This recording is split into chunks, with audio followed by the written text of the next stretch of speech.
Mizuno has a iron that's going to be launching here. The 921 irons, which are replacing the 919s. Now, you guys are both 919 fans, I think. Totally coincidental that my co-hosts both fit into 919 products over the last year. But let's not ruin exactly what we got fit into yet. But yeah, yes. So, but I think both of you guys knew that the products were really good. Obviously, when we went through our fittings with both of you guys, the 919 product has been amazing. It was a little bit of a step forward from the 909 product. And now, obviously, we've got the 921. As far as what you guys have heard regarding 921, what's out there? Yeah, I mean, it looks like based on the teaser video, they've got a new JPX 921 forged coming. Yeah. So, I mean, kind of where there's smoke, there's fire. And I only say that, and if you saw the video, you get the joke because there was smoke coming off of the iron. Good line. Yeah, good line there, very, very good. Yeah, I know. I'm just full of them. But I mean, you would assume did that you write that joke down? Coming. I feel like you did. No, it just came right out. I'm good for maybe one or two of those. He came to pod today. He's podding. That's right.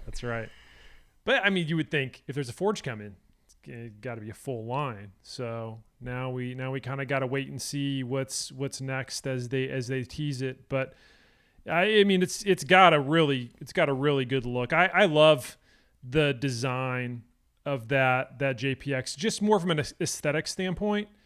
It's kind of had a little bit of an evolution. JPX for years was not really an iron that was designed for tour. Right. And it wasn't until the JPX, the blades that Brooks played that were initially designed for him, that was kind of where there was a little bit of a turning point where JPX was basically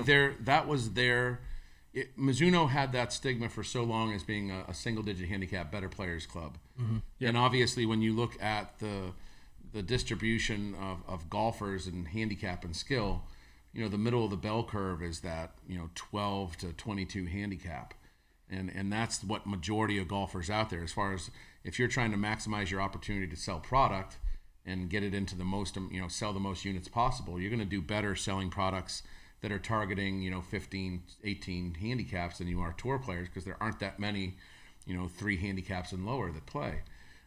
So Mizuno kind of made a decision strategically.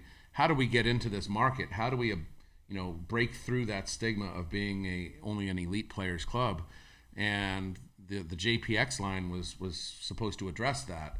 And when you look at the original JPXs and some of the stuff that came out in the first iterations, a couple of those products were super game improvement, even way more game improvement than the hot metal last year was.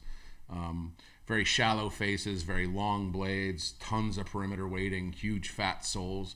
I remember seeing that easy iron that they had, and I was like, man, this is a huge departure for Mizuno. And I think they've dialed that back a little bit. Maybe that's influenced through Brooks and what the marketplace It started with the dictated. 900 series. Yeah. 900 series was where I really noticed them change, and it became more refined. It was, I mean, again, there's some tour validation there when Brooks Koepka puts him in the bag and wins majors with them.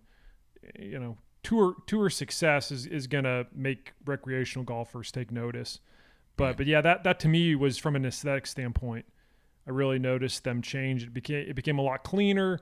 It kind of was more in line with what we have known from Mizuno in the past. Really traditional shapes, but packed with technology, and that's the one thing that we had never really seen a whole lot of. I remember the T-Zoid. T-Zoid was that was a pretty big departure from the traditional shaping that Mizuno had. Yep. But yeah, that 900 was the kind of the turning point, and since then it's been a huge home run. I know a lot of MP guys that now use JPX simply because they're able to get a bit more forgiveness and not really have to sacrifice anything from a profile standpoint. When you look at JPX, the hot metal is one of the best-selling products at Spec. Everything we do is performance-driven. So if we're selling a lot of units, that correlates to performance, right? So within that niche of player, I think it fits a lot of different players. It has a nice traditional shape to it. It doesn't look like a big chunky game improvement iron, but yet it has a lot of tech in there. And when you look at what Mizuno does from a design standpoint, they're big on matching up the modal frequencies or the harmonic frequencies of the top line. That's like that's one of their secret recipes, so to speak. Yep. They want to make sure their game improvement stuff feels like the players' irons, and they spend a lot of time and energy. Chris Vauchal and his team, they do an amazing job coming up with beautiful products, but now they're packing a lot of tech in there, whether it's cut-through technology behind the face, which was refined in the 919 line. I'd be curious to see what happens with the 921 line. Whether it's, if you look up underneath the top line of a hot metal, you'll notice that it's actually a cavity up under the top line, and you'll see a bunch of baffles in there. That's specifically to tune in the harmonic frequency of the top line to make it feel like a player's club. So be very excited to see where the 921 line goes and how that gets supported. I expect nothing less than another amazing product coming out of the team at Mizuno, and I know that it'll probably have a few different products within that family targeting all different demographics, so we'll see how that plays out.